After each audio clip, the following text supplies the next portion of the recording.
और अब जनादेश में देखते हैं आगामी विधानसभा चुनावों से जुड़ी खबरें।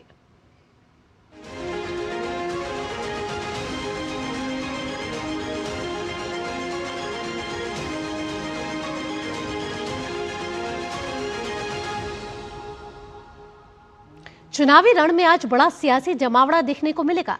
प्रधानमंत्री नरेंद्र मोदी आज पुडुचेरी में मेगा रोड शो करने जा रहे हैं, जिसका मकसद आगामी विधानसभा चुनाव से पहले एनडीए के पक्ष में माहौल बनाना है। प्रधानमंत्री नरेंद्र मोदी आज शाम करीब 4 बजे चेन्नई से पुडुचेरी पहुंचेंगे। एयरपोर्ट से शहर तक उनका काफिला जाएगा और फिर करीब 2 किलोमीटर लंबा रोड शो निकाला जाएगा। ये रोड शो अजंता सिग्नल से शुरू होकर ओडियन सलाई के अन्ना स्क्वायर तक जाएगा। रास्ते में बड़ी संख्या में समर्थकों के जुटने की संभावना है। प्रधानमंत्री इस रोड शो के जरिए एनडीए के उम्मीदवारों के लिए समर्थन जुटाएंगे। पुडुचेरी में एनडीए गठबंधन में भाजपा, एआईएनआरसी, एआईएडीएमके और एलजेके शामिल है।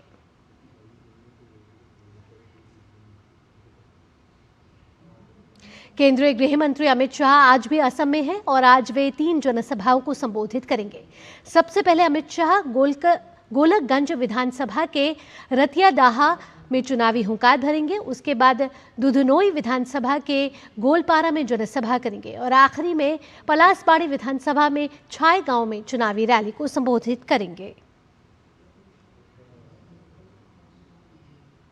वहीं भाजपा अध्यक्ष नितिन नवीन गुवाहाटी और मंगलदोई में जनसभाओं को संबोधित करेंगे, जहां वे पार्टी उम्मीदवारों के पक्ष में माहौल बनाने की कोशिश करेंगे। दरअसल असम में 9 अप्रैल को विधानसभा चुनाव के लिए मतदान होना है। ऐसे में सभी राजनीतिक दलों ने अपनी पूरी ताकत झोंक दी है। बीजेपी की रणनीति साफ है, स्टार प्रचारकों के जरिए जमीनी स्तर पर वोटरों तक सीधा संपर्क और तीसरी बार सरकार बनाने का लक्ष्य। अहम बात यह है कि नितिन नवीन इससे पहले भी असम के अलग अलग इलाकों में कई जनसभाएं कर चुके हैं। उन जनसभाओं में फोकस रहा ऊपरी असम और चाय बागान क्षेत्रों में, जहां विकास कल्याण योजनाएं और स्थानीय पहचान जैसे मुद्दों को जोर शोर से उठाया गया। आगामी विधानसभा चुनावों के मद्देनजर चुनाव आयोग ने वोटरों को जागरूक करने और चुनाव में उनकी भागीदारी को बढ़ावा देने के लिए लोकप्रिय एनिमेटेड किरदार छोटा भीम का इस्तेमाल करने का फैसला किया है। ये पहल चुनाव आयोग के उन लगातार प्रयासों का हिस्सा है जिनका मकसद चुनावी प्रक्रिया को ज्यादा समावेशी, दिलचस्प और सुलभ बनाना है, खास तौर पर राज्य के युवा और पहली बार वोट डालने वाले मतदाताओं के लिए।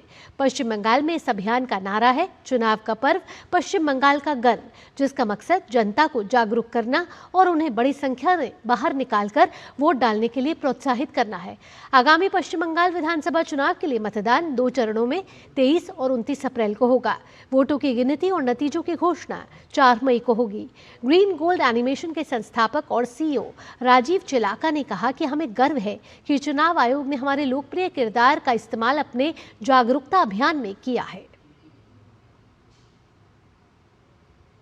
Chhota Bheem has been popular not just in India but across the globe, and over a period of time we have Bheem has his presence in in merchandise, in toys, in comics, in games, in TV programs, in theatrical films, etc.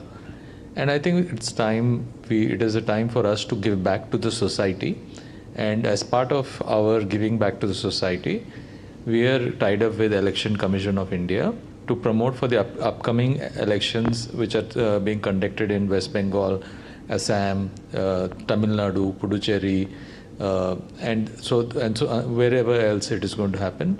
So we are using Bheem as a mascot to create awareness. इसी के साथ जनादेश में इतना ही। जनादेश में चुनावी राज्यों से जुड़े तमाम अपडेट हम आगे भी आपसे साझा करते रहेंगे।